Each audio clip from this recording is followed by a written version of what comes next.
طوفانی بکرا۔ بقرعید قریب تھی۔ بلو ابو سے روز بکرا لانے کی ضد کرتا۔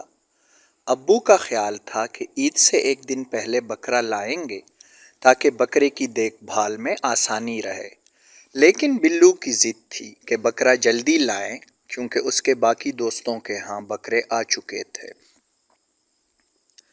عید سے 2-3 دن پہلے ابو اور بلو کھلی جیپ میں بکرا لینے گئے۔ بلو کو ایک سفید اور کالا بکرا پسند آیا کیونکہ اس کی شکل بہت معصوم تھی۔ بکرا لینے کے بعد بلو نے ضد کی کہ وہ اپنے بکرے کو سجائے گا۔ پاس ہی ایک غبارے والے سے بلو نے 2 گیسی غبارے لے کر بکرے کے سینگوں کے ساتھ باندھ دیے۔ اب بکرے کو جیپ میں سوار کیا گیا۔ جیپ چونکہ کھلی تھی اور بکرے کی آنکھوں کو ہوا نہ لگے، اس لیے بلو نے ایک بچوں والی اینک بھی اسے پہنا دی۔ اب بکرا واقعی عجیب و غریب لگ رہا تھا، جیسے مریخ سے آیا ہو۔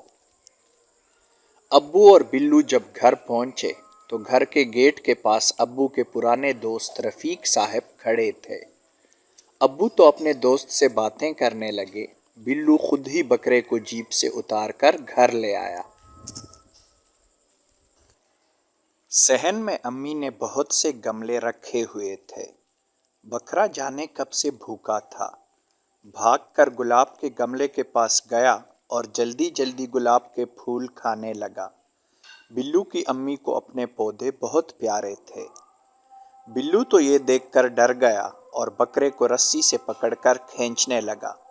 اس کھینچا تانی میں گلاب کا کانٹا جو بکرے کے سینگ پر بندھے غبارے سے لگا تو ٹھا کی آواز کے ساتھ غبارہ پھٹ گیا۔ بکرا یہ آواز سن کر گھبرا گیا اور رسی چھڑا کر اندر کی طرف بھاگا۔ اب بلو بیچارہ اس کے پیچھے پیچھے۔ بکرا اندر گیا تو دادی جان تخت پر بیٹھی پان بنا رہی تھیں۔ بکرا دادی جان کے پان دان سے پان کے پتے چبانے لگا۔ دادی جان یہ صورتحال دیکھ کر چیخنے لگیں، ارے یہ کیا بلا ہے؟ بلو نے بڑی مشکل سے رسی کھینچ کر بکرے کو نیچے اتارا۔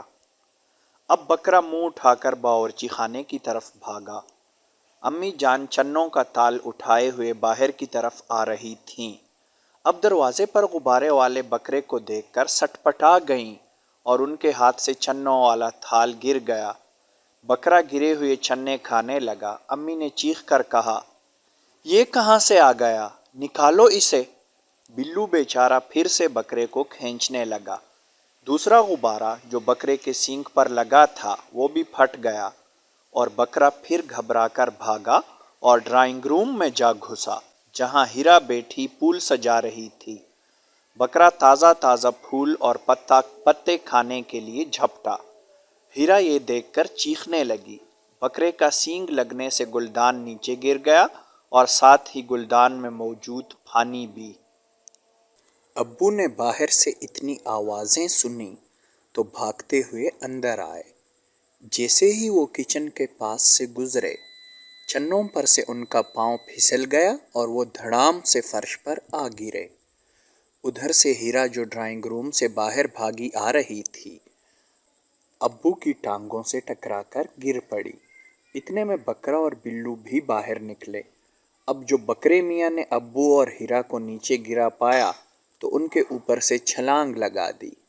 ہیرا اٹھنے لگی تو بلو سے بری طرح ٹکرا گئی کیونکہ اس کے ہاتھ میں بکرے کی رسی تھی۔ گھر میں ایک شور مچا ہوا تھا۔ اب حالت یہ تھی، ابو نیچے گرے پڑے تھے، ان کے اوپر ہیرا اور ہیرا کے اوپر بلو۔ بلو کے ہاتھ میں بکرے کی رسی، بکرا پاس کھڑا فرش پر پڑے ہوئے باقی چنے کھا رہا تھا۔ امی اور دادی اماں یہ سب منہ کھولے دیکھ رہی تھیں۔ خیر تھوڑی دیر بعد سب سنبھل گئے۔ بکرے کو باہر صحن میں باندھا گیا اور اس کے آگے چارہ ڈال دیا گیا۔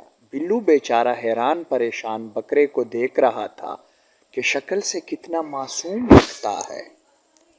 امی نے بلو کو سمجھایا کہ چھوٹے بچوں کو اکیلے ہی جانوروں کو سنبھالنے کی کوشش نہیں کرنی چاہیے کیونکہ اس میں طاقت تو ہوتی ہے لیکن عقل نہیں۔